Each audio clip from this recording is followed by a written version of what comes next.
So Love this lady. Well, hey, everybody. It is so good to be here. My name is Laura, and I joined the Holy Family team about 18 months ago. And I gotta tell you, one of the highlights, I'm gonna tell you two highlights. The first is getting to know this man. And I started calling him brother very early. I kind of forced him to be my family. I don't know if it's obvious, but we're not blood related. you don't need a resemblance. But it has been a joy to get to know all that he brings the Holy Family, to see the Lord work through him. The second highlight is I've worked in development a long time. When I came here, I uncovered that we have probably 24-ish churches, suburban churches that invest deeply in the work of Holy Family. And I can tell you, unfortunately, that is rare in organizations like this. And so it's really special. And this church is chief among them. So thank you so much for your longstanding support of our mission, and not just what we're doing, but what the Lord is doing through Holy Family. So what I thought we would do is keep this kind of low key, not super formal, if that's okay. So I'm just going to say a few words. By show of hands, who's familiar with Holy Family Ministries? Okay, so good number of you. Who needs a little, who we are? Holy Family 101. Okay, perfect. All right, so Holy Family Ministries, in a nutshell, we are based in Holman Square, which is on the west side of Chicago.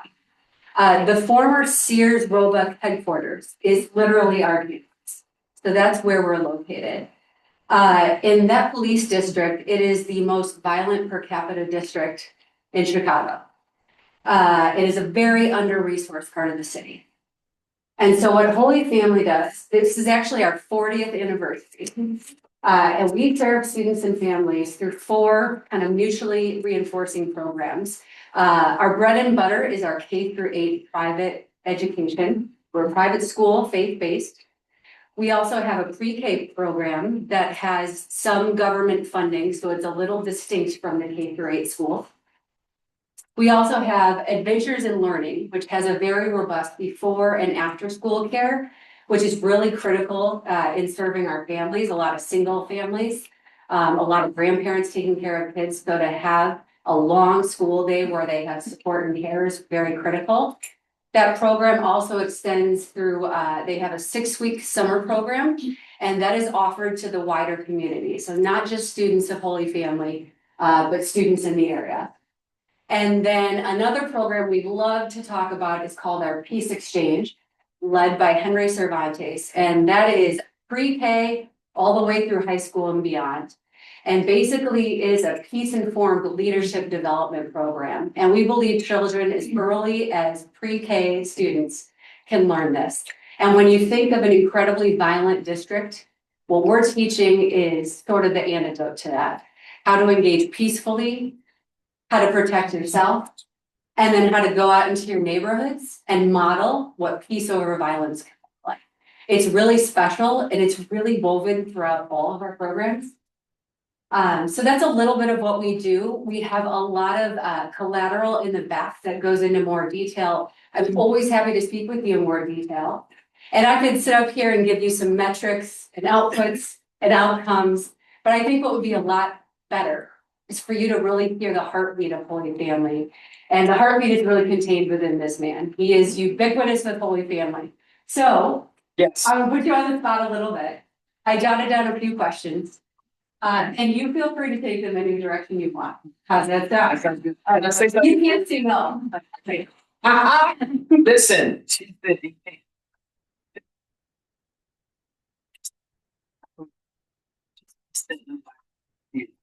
Holy Family before she met. She got behind and I fell in love with her dating me from the stuff.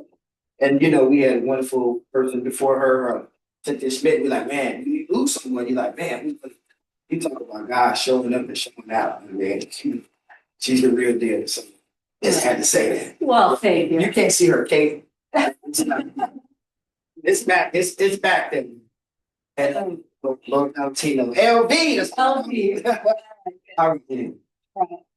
All right, question one. Okay. No wrong answer. No wrong answer. Describe for us the climate you're seeing today at the school and our communities. What challenges and hopes do you see? So I think that, like you said earlier, that where we are in places in the city. And so, like, Holy Family stands as a beacon of light. You know, it's a place that's safe, but it's also a place where you feel like you're home. I talk about that about my church. I feel like I leave home because of the work that you have, but the students feel like that too. The kind of climate that we have is a lot of students will say, you know, I don't go back to my high school alumni, but I come back to Holy Family, come back to my grade school. And that says something about what's going on in that place. And so my hope is that what we're doing at Holy Family can be like what we've started can be a microcosm for something bigger. Like we can, who knows? I mean, that's one of my hopes and dreams. Maybe we can have one day, maybe it might not be in my lifetime, but Holy Family over here, family over here, kind of like McDonald's. But no, but seriously though, I mean, it feels like we have a winning for our students, but we want to be really, really, in spite of all that they face coming from that community. So it's truly a blessing. I see we have some youth that just joined us. That's awesome. Hi, everybody. I'm Laura. You guys probably know Chaplain Hunter. Come on in, you're welcome. I'm super excited to not hear me speak. Oh, right. We got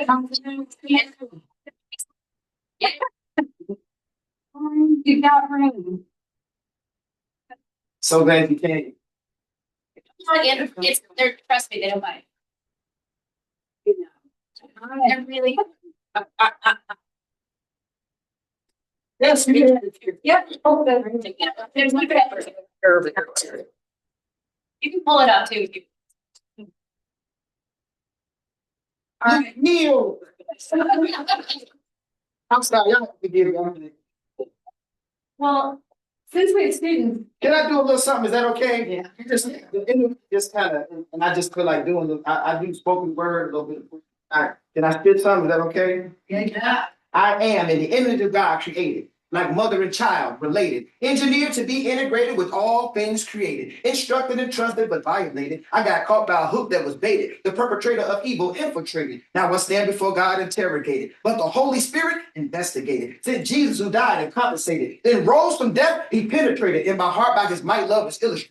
Now I'm educated, graded, and graduated, and I'm glad that I made it. Because I hated when I was isolated, but now I'm exhilarated, motivated, no longer irritated, I'm liberated, and I'm captivated and crazy by this love that was radiated. See, I'm nominated to stay to the ones felt eliminated, and I'm dedicated to the love that be reinstated, irrigated, recuperated, black grace that's legislated. When you live in life with Christ, it feels so nice to be navigated. Just a little something, I just had to.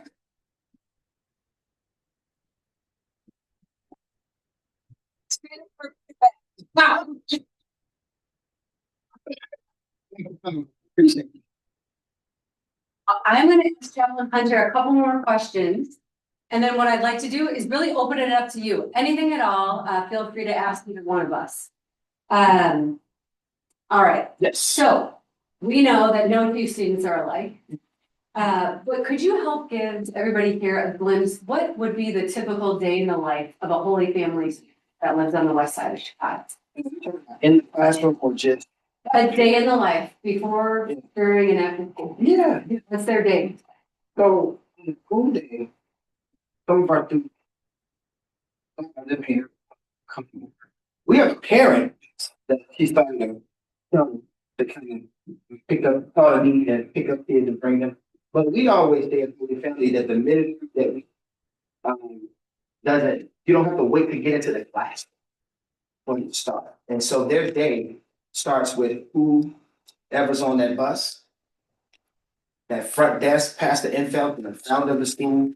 He says the front desk is one of the most important places because how they're greeted when they come in is so important. So it's a corporate thing. It's everyone, we light up for our children. So a day for a Holy Family student, they're gonna be welcome with before the words come out. Y'all with me when I say that? Before we say it, we say it. Can you see it, Luke? Yeah, right? No, right? Because if it's genuine, when they say what's from the heart, uh, what's from the heart will reach the heart, right? And so we genuinely come with that love and a day with Holy Family students, Holy Family. They, like I said, they leave home and there's home. They're learning, getting their education, but they're also receiving this affirmation that comes not just in words, but letting them. We call ourselves go-getters. We even have a little song that I wrote about go-getter. And this thing about assertive behavior is very important for us. We let them borrow our eyes. They can see it for themselves. They can go for it. They don't have to be afraid. And so they get that all day long at Holy Family. Not just being educated, but it's really lifting for them. And this is something that is said back to us, not just for them, for well. And then we have our acts for the student campaign. Before that, they can adventures in learning. I feel like I got a lot of things. I'm all over the place. I'm sorry. A lot of thoughts. I'm trying to take it. Be still. Simplify a lot. But then we also where we're located is a really cool place. And at Home Square, we have Holy Family. We have the original Sears Tower, Holy Family School, the YMCA, and then the Park District. All some of our students leave Holy Family, they go over to the Park District, and we all have a relationship with each other. It was very strategic. So when we built the school, when you're trying to think about what are we gonna need, they said we're gonna need a swimming pool, and then we're gonna need this, we're gonna need that. Then you look at this big price, and it did cost a lot, but they said, wait a minute, if we build it here, pool is here, this is here, and we can partner with them, and so it's not just that. So that whole block is the beacon of light, if you ask me. So we're coming together for these kids. So a day in the life was Holy Family student when they're at Holy Family, and in that area, from what we know, is it's awesome. And this is what the kids say. They look forward to coming to school. They don't want to miss. They don't want to miss being around that love and around that affirmation. So. Has anybody visited our campus before? Couple of you? Yeah, that strip really is truly a beacon of light, in a place where you can fall into darkness relatively easily. It's just a really special place. I'm gonna ask you to talk about chapel, which means you have to talk about yourself and you can't be home. All right, what role does chapel play in our student formation? And over your decades of service, I won't out you on how many decades, you can out yourself if you'd like to.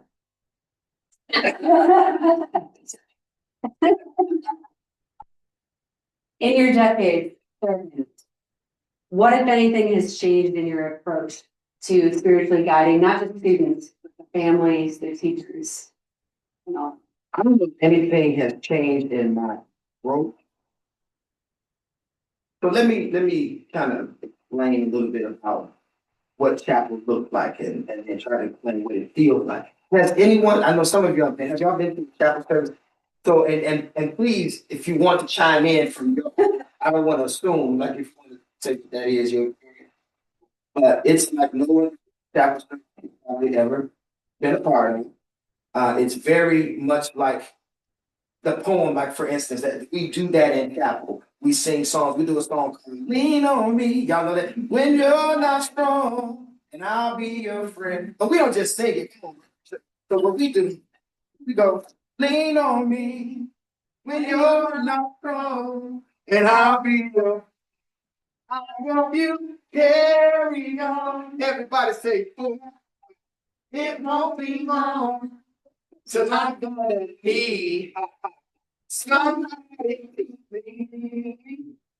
Well, since we've done it, I'm talking about that. So what this is so you know the song. Now tell your partner, say, partner, Yeah. you can lean on me. I got your back. You catch the rest. There's some other words, but you'll catch on. Just catch it. Ready? 1, 2, 3. Lean on me. When you're not strong. And I'll be here. Guess what? I say, boy. So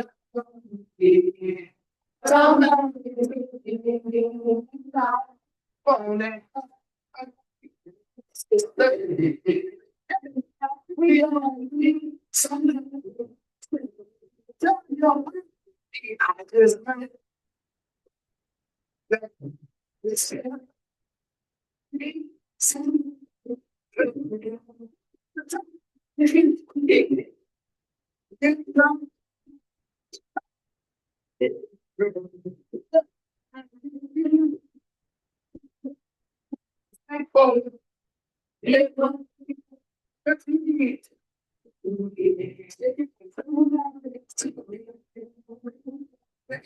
Now shake another hand, shake a hand, let's do you shake another hand, come on. Everybody, shake another hand, shake another hand, come on. Everybody, give a high five, give a five next to you. Five next to you, give a high five, come on. Everybody take a seat. Take a seat. Take a load. Get a seat. Take a seat. Take a seat. Take a load. Of your feet.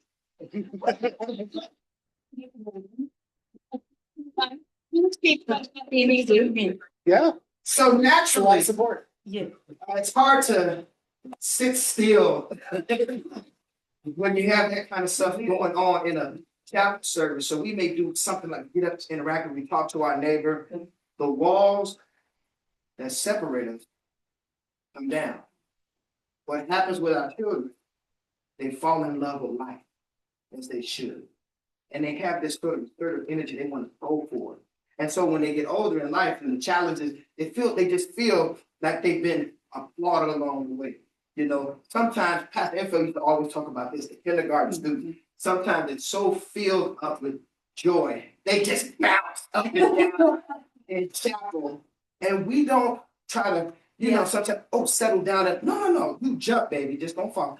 And, but they're falling in love with life. It is Christ in it. And it's joy that we can't even really put in word. So we let God use us and we give the word. There's always a message. I'm a storyteller. I almost always tell a story with the message.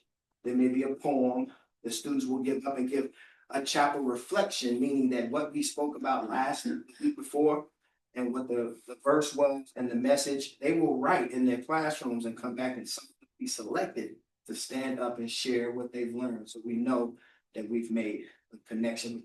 And we have a choir, student choir. We also have a faculty choir now too, who's pretty good. And y'all are good too. When y'all sing Lean on Me, I see the choir director. don't think I can hear that harmony back there. I said, it got this showing out, man. Just a little commercial with that bass today. I'm like, oh my God. But anyway, I heard some. There's one song I like. But anyway, I love this. I'm so blessed and grateful that I get to do the work that I get to do. It comes from a real place. I'm a product of this ministry. Take that in. They didn't recruit me from over here, over there. I came up going to Holy Family Church. I can feel the emotion kind of welling up. I feel so grateful. What I get to give to the students was first given to me. Somebody lit up for me when I was 10, 11, 12 years old. And they let me borrow their eyes until I could see it for myself. They looked at me like I was important. They looked at me like I had something to offer. And I'm looking at you. He said, yes, I'm looking at you. And so I said, well, you see something, so I'm going to trust that. So that kind of energy, bless you, that you're probably feeling right now is what we're giving the students, what they feel in a nutshell. And they come from a place of we got it first, and now we get to give it to them. So, anybody that's been there want to share? I just want to open it up. If you don't have to, but if you visit the Holy Family Chapel and you just want to just share your experience in any way, you'd like to say something. The chapel is open to anyone who'd like to go. Leslie, what time is it? Right now, it's at 1:00. We had lunch before, and then went to chapel, and there were probably 200, 300 kids there. And the energy, incredible. I've never seen the energy. But it's just amazing. This experience, you should probably try to attend. It's a great hour of your day. Amen. Yeah, and our students lead tour, they're excellent. And one thing we do offer, if you have at least 8 people, is we can actually bring our bus from the school. We can pick you up at church. We can take you there to, and then take you back when you're done. So if that's ever something that you all would like to consider, we would love to have a big group of you. I think the bus holds about 20 or so, Beata, 23. So feel free to take us up on that offer anytime. Anyone else? Nothing like being home by one. Oh, here's a question. Yes, still you said while you are singing, person next to it, you can lean on it. But here, I was really, I was so lucky that I had 2 important people on whom I can lean because there was no one beside. And, I will lean once on my husband. Please keep this situation next time in your next. This is funny. This happens sometimes at the school too. You get a 3-way going like this. This is good. You should have mentioned on my husband and then on pastor. Did it work out? It did because he's also very important and he as well. So I was. Poor. Yes.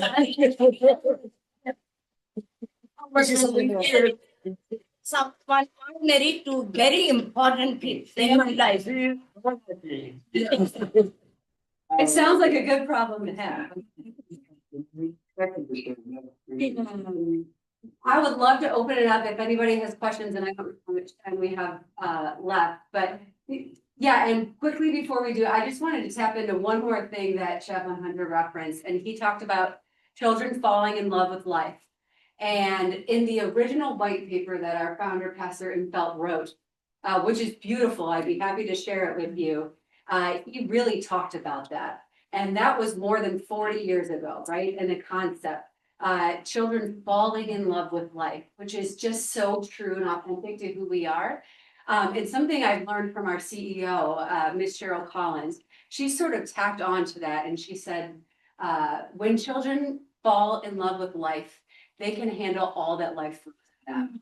And I think that really is resonant at Holy Family. Our children have a lot of hardships, a lot of good too, but a lot of hardships. And when they learn to just love life, they're able to overcome all the obstacles. And so I'll just pause there. Are there any questions that we can answer? Yeah. The kids coming from hardship. Yes. Yes. We also do a sliding scale tuition based on it. But every family pays a portion of tuition. How many kids are in each grade, and is there like a wait list or what's the attendance? Yeah, that's a good question. So right now we're at about 220 K through 8. We're about 70 now for our pre-K program. If our school was full, we could host more like 250 K through 8. So right now we're not at capacity. Our school and many schools like ours took a dip during COVID. And we've seen a steady incline up, but we have not gotten back to capacity. One thing we have done to help augment that is for the first time ever, we have brought on a full-time recruiter which we've never had. We had someone doing recruiting along with about 800 jobs. So having that intentional recruiter, we're hopeful will kind of bolster those numbers, but truth be told, we're not at. Who else? So I know you mentioned that you have a sliding scale tuition and parents have skin in the game. Yes. I know in our involvement with Holy Family, I thought what was really powerful was the honor roll. And can you share who the honor roll is really for? The parent side of things and that kind of skin in the game and that support. Yeah, so are you referring to the parent honor roll? Yes. Yes. So skin of the game is financial. There is a component. So tuition right now is about $13,000 a year. Just to give you a comparison, ProPublica just came out with an article. Chicago Public Schools are about $19,000 per student. And in some schools that are less than half full, it's astronomically more than $19,000. But ours is $13,000. And then we have a sliding scale based on tuition or based on financial resources and needs. In terms of parent honor roll, there's other ways we want them to have skin in the game. So we have parent universities once a month where they come together to meet with their peers. They talk about all kinds of topics from financial acumen to problem solving. You probably know some more things, but just tons of offerings for them to talk with one another, to level up on certain skills. We ask that parents come to their parent teacher conferences. We have 4 a year. And we'd like them to come to at least 3 in order to be on that parent honor roll. Amongst other things, there's volunteer opportunities. And then, of course, getting students to school regularly, consistently, and on time, which is huge for their education. So those are some of the components that go into being on that parent. These parents take it serious. They really we beat you, girl. You know, they have fun with it, but they really if you think the students are excited about honor roll, you should see these parents. I mean, what a way to be, you know, to have the parents and our team. A village. Yeah, it's a village. It's a real village. So cool. And that has its challenges too, but when they're really invited into it authentically, it makes a difference. It really does. Yeah. Yes. Absolutely. In fact, our head of schools has a student in Holy Family right now. She graduated a student from Holy Family and they went to Lake Forest Academy. So I didn't believe it as a development person. I like to share statistics in some of our reports. And when I first got here, I saw a brochure that said 100% of our 8th graders go on to competitive high school. And I said, no way. It's like 98.2. What is it? We can't say 100%. It is 100%. And that is due to mentorship. We start mentorship, robust one-to-one mentorship in 6th grade. And that covers all sorts of things, but it really helps them navigate. I mean, my children, we live in the suburbs. Going to high school is a given. There's no thought to it. We're in the college process and they're having a hard time. But in Chicago, it's like Hunger Games, getting into these competitive schools. And so starting with that mentorship and coaching early is critical. They do practice interviews to get the kids ready for the types of interviews they're going to be having. I also learned from Nevaeh in a class in 7th grade. They actually write letters of introduction to their top 3 schools so that the schools know their name before they even apply to that school. And so, yes, we are getting our kids into very good schools. Anything at all else? You had mentioned, Pastor Leslie, that you kind of are a product of the school and everything, and you obviously came back and were really involved. Is that pretty common? Like, do you have other students who like go through the program and come back and volunteer or work, or is that kind of? Yeah, absolutely. One of our board members, Felicia Davis, she well, and I should be clear about I'm a part of the ministry. I mean the church primarily. I was a part of First Bethlehem, which is a precursor to Holy Family School. And so we moved a lot. I moved 16 times before college. So I would have been a part of that first group that started with 40 students. But we moved and then I was a part of another school. But we all were at First Bethlehem and then, kind of getting a feel for what we were going to do. Pastor felt and the team getting together, like, here's what we want to do. And you know, let's get them in a school, but here's what we're gonna do. So they started fall of '85, and then that's not gonna do the school. But yeah, but so I'm a product of the church and the ideology and the spirit of it. So, but Phoenicia Davis, yeah, she happened to be my cousin. Did you know she was my cousin? Yeah, yeah. We grew up in a family church. I'm not just saying that. She really is cool. And we grew up in Holy Family Church. And she went to the school and graduated as well. But she's tremendous in the finance and doing real well for herself. You know, if I need to borrow $5, I'm joking. Seriously. But yeah, she gives a lot to us, and I am blanking on his name, but there is a graduate of Holy Family who does fencing. He has a whole company that he runs, and he volunteers, and we are always looking for specials, especially during the summer. And so he leads this fencing program that the kids love. Do you know who this is? No, it's not. And in fact, he reached out to me this past week. He wanted to put a link to our giving page on his website. Yeah, I think it's terrible that I'm blanking on something. And then I think of Aiden, who is he 7th grade? Yeah, he's 7th grade, rising 8th grader, and he is just the coolest. Every time I come to the school, Miss Laura, he shakes my hand, we have a conversation. But I was talking to him recently, and he's got all kinds of talents. He's like, I don't know if I'm gonna be a musician or a pastor or this or that. He said, but I know I want to come back to Holy Family, and I want to give back. And pour into the kids the way that I think he's pouring into me. And he's the real deal, so I know he'll be back. I bet you mentioned the English. Yeah. I'm probably going to take you with and I've been sort of kind of like my pastor did with me when I was 13. Did the whole church trying to start something in me, knew that I was probably going to be doing something in ministry. Same thing with Aiden.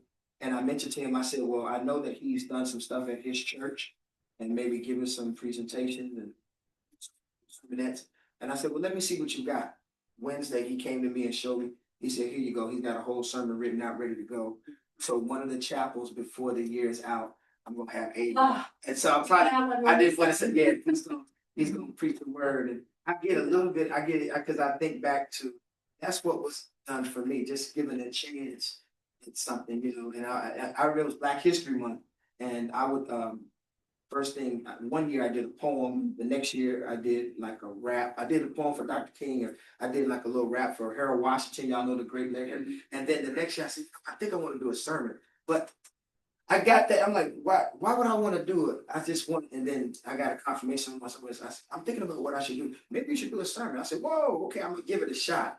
And the church was just so affirming. I'm young, I'm learning, I don't know, but I'm giving it a shot, and they're saying, go forward. And I've been going forward ever since. And so now to see like Aiden and others like him, Deja Baines did it a couple of years ago. She graduated, she got a chance to deliver the message. And so now Aiden's a chance. And I know Aiden's your guy, I know Deja. No. So yeah, I didn't want to say too much too early, and I recorded too. But yeah.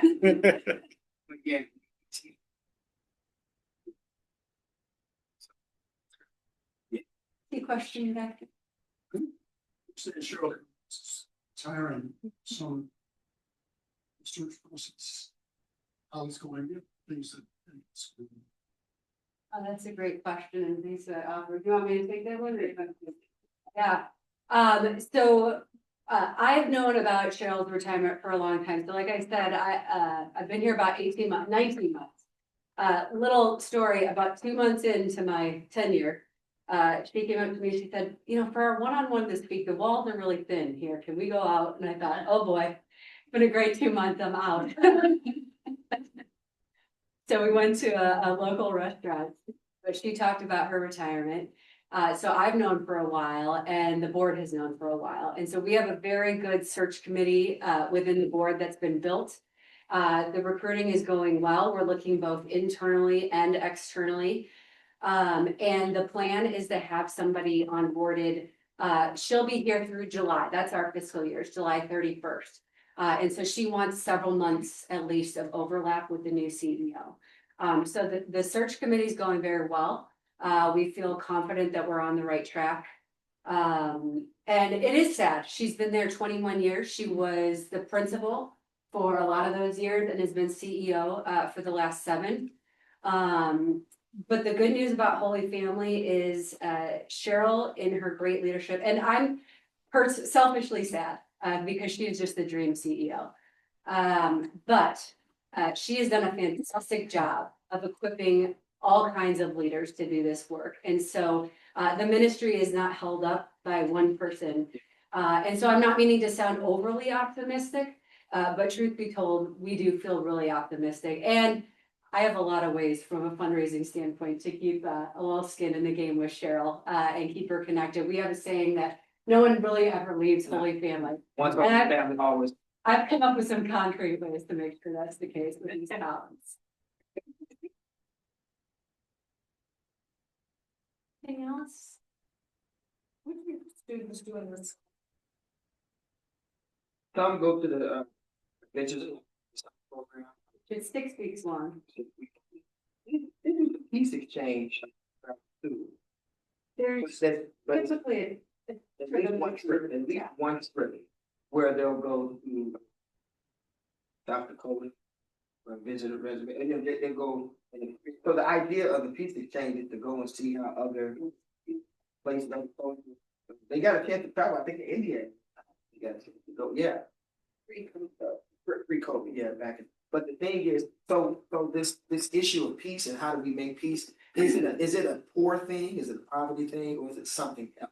Because these people are poorer than I've ever seen, but they have a way of making peace. How can we learn from that and then take that back and be ambassadors for peace in our city, Chicago? So that's one of the things that happened in the summer as well. So they're pretty. I think, am I missing something?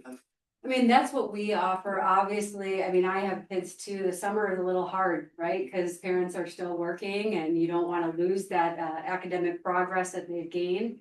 And that is a challenge in those communities. But the students who come into our programs, we of course combine a lot of fun, but we try to bring in rigorous academics and STEM activities as well, just to keep them sharp and engaged in fun ways. But yeah, I mean, it really is a problem in those communities and probably many others, I would imagine. But our adventures. It's good. Miss Hunter, who leads that program, has been doing it quite a long time. No direct. Yeah. Yeah.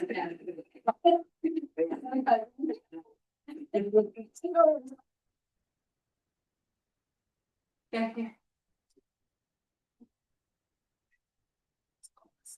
Come on, brother. I almost went there with that. Yeah.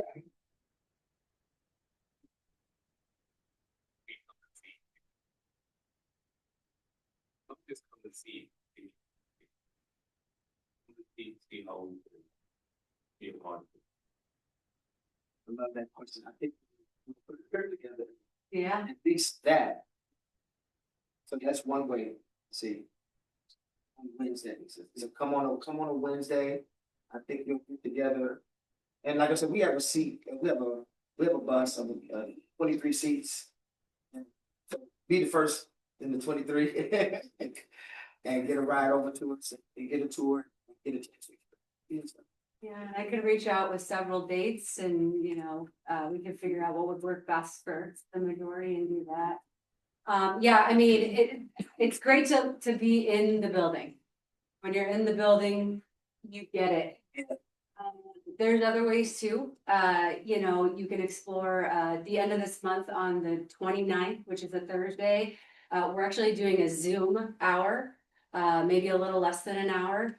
But the title of the conversation is The Place of Peace in Chicago Education. We talked a lot in today's sermon about the peace of Christ. And peace is really woven in. And Cheryl, our CEO, will be moderating that. You'll also hear from our director of the Peace Exchange. And our newest hire, Dean Scott. Wayne Scott. He is our Dean of Culture and Climate. It is a new position we've never had before. And he also is a product of the community. Grew up here and has just really worked on addressing some of the behavioral concerns that we're seeing. And he just has a really empathetic, dignity-informed approach to that. And one of the things he said when he first started is he's identified our highest at risk, not just youth, but families as well, right? Family life can be hard. And so he's really making connections with these individuals to try to bring them into this community, show them that they're supported. So I would encourage you to attend. We have a brochure in the back of the QR code. It's all on Zoom, so it's pretty low stakes. So that's another way to experience from afar some of our learning. My information is on probably all of those pamphlets to an annoying degree, I'm sure. But you can reach out to me anytime. There's volunteer opportunities. We have things like Read Across America Day. That's March 2nd. And that's like about an hour. You come to school, you read with the kids, and it's so much fun. We do occasional eat and greets, which has been my highlight, where you come for an hour, you sit with 3 students, you just get to hear them talk. And I tell you, I took a picture of my 3 students and I have it on my monitor. And anytime I walk by, I just say a quick prayer for them.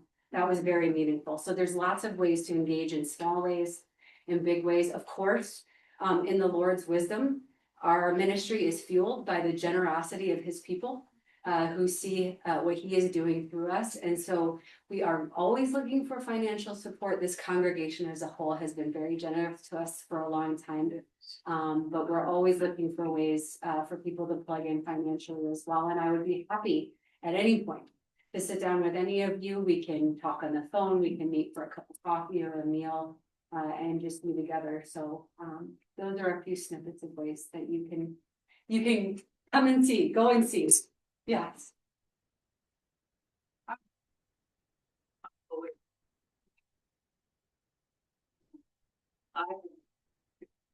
And my first time I went there, I was very nervous.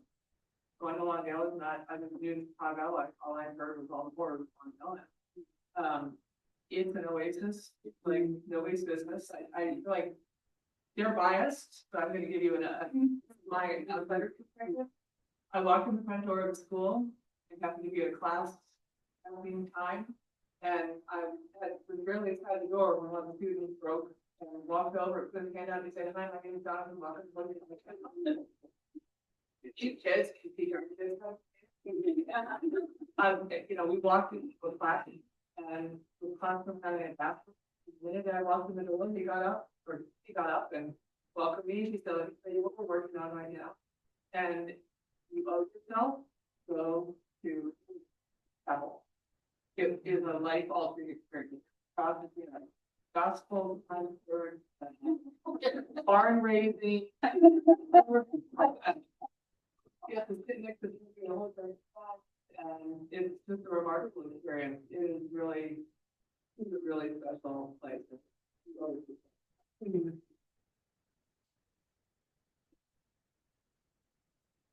Wow. Oh, and I actually take your kid. I pulled my daughter out of school. Yes. To go to Chaplain. And it was eye-opening for her in ways. She ended up volunteering at the convention all the time. And it worked in class. I missed one more very obvious way to connect, and we are getting ready for our spring benefit, which is held the last Saturday in April, the 25th, and it is at the Glenview Club, so kind of in this neighborhood. And it is a wonderful event. Students will be a part of the program. They'll be there during the cocktail hour, mingling and chatting you up. And so that's another great way, if you can't come all the way to the school, to come a little less bothered and streaming. And of course, this guy will be on stage. So.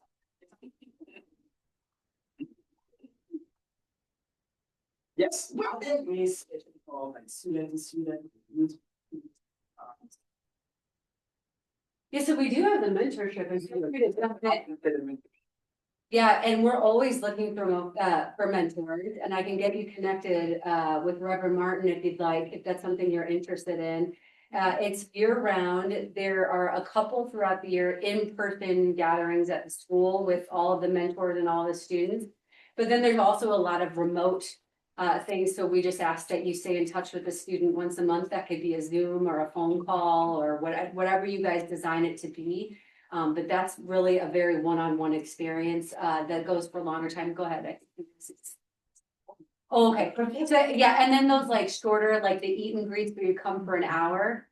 Chapel is like the best ever, but it's just a whirlwind and then you're out.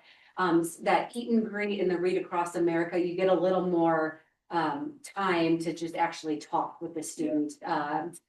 Yeah, so that can be a little bit more of a deeper connection, even though it's just, an hour or so. Your programs for special needs. That's a good question. Yes. No. Okay, I'll answer that. Yeah, so we do take some students that have IEPs. I'm a mom of an autistic daughter, so I'm familiar with IEPs. We are not fully equipped to handle extreme extreme needs. And so we have a very careful intake process because our policy, now private schools are under no legal obligation to follow an IEP in the first place. But our philosophy is if we take a student with an IEP, we're going to honor that IEP. And if we can't honor it, we try to connect them with a school that can. So that's some of the things we've been exploring just as we look ahead, whether we need more special ed teachers, whether we need, a specialist or a full-time person to come in and help us do that on a different level. So we do have some, but not as robust as. Is the school associated with a tutoring center, or does it have its own in-house, or like your students affiliated with a program if people want to volunteer as tutors? Oh, for sure, Yeah. for sure, absolutely. We have our own, but then also we're connecting with Park District, and they have. Yeah, the YWCA. But yeah, we've had donors who, specialize in certain, whatever it is, the sciences. And they love coming in and we kind of customize around their schedule of when they come in. But yes, tutoring is welcome. And students love when people come in. They really do. We have. He He might, man. Dick Egan. Yeah.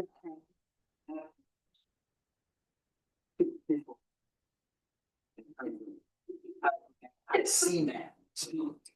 We also sometimes on an ad hoc basis, will do like a career lunch hour. So if you specialize in entrepreneurship, I think we even had somebody who specialized in like birds and wildlife, and then we were like, are kids gonna like this? And they just ate it up.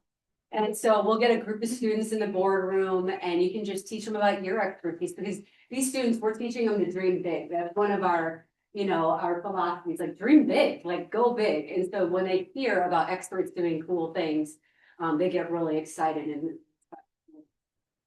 so we can do that. Bring it down.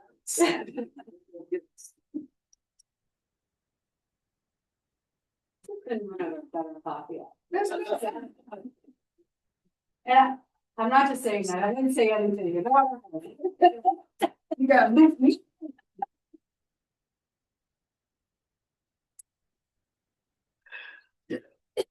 Your families that start in early grade able to keep their kids there through 8th grade, is that?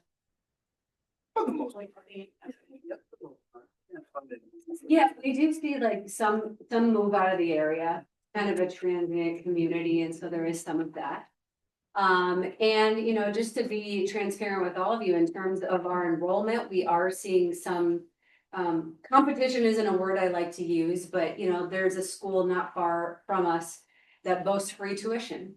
And when you talk about families where the median income is about 33,000, the idea of free tuition is very enticing.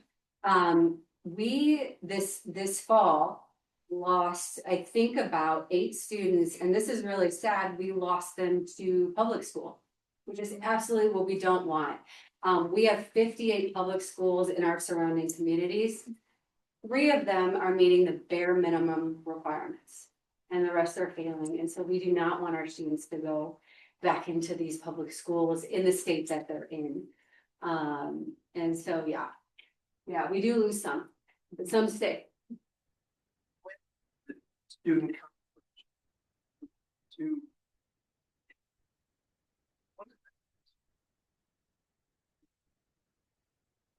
it varies, but the thing is, our teachers are very quick to just make the adjustment and feel that this student is coming in wherever they are, meeting them where they are, and everybody comes together as a team. So this one student's in my class, but the teachers have a sort of, they're all our kids. I feel, does that make sense? So Miss Peavy, for instance, she might come over and help out knowing that this student came in and just take her time. And another teacher may come, it's my student, but it's all of our students, and that's not written anywhere to do this or do that, but we care about that child. So we just gotta meet them. This child may need a little bit of extra time, doing tests or doing whatever, it's like meeting them where they are and bringing them up to speed, and we're pretty successful with that too. We take a little time for some, but yeah, but we say, where are you? And let's get you there. I bet, our head of school, Deanna's been here. I'll have to ask. I'm curious.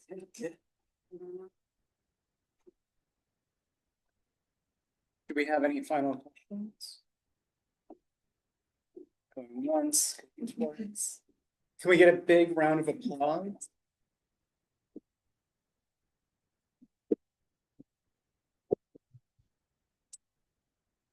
Thank you both so much for coming today and for sharing everything that you all are doing. It just sounds like incredible work. Before you all depart, please do be sure to fill in your event participant survey. And if you are interested in coming and seeing, write down your name on that survey and indicate that you would like to go see. And we would love to put a group together and do a field trip because we would love to see what you all are doing. It sounds great. Great. Sounds wonderful. So thank you all again. Thank you guys. Wonderful to do it. Yeah. Hey, nice to get this floor.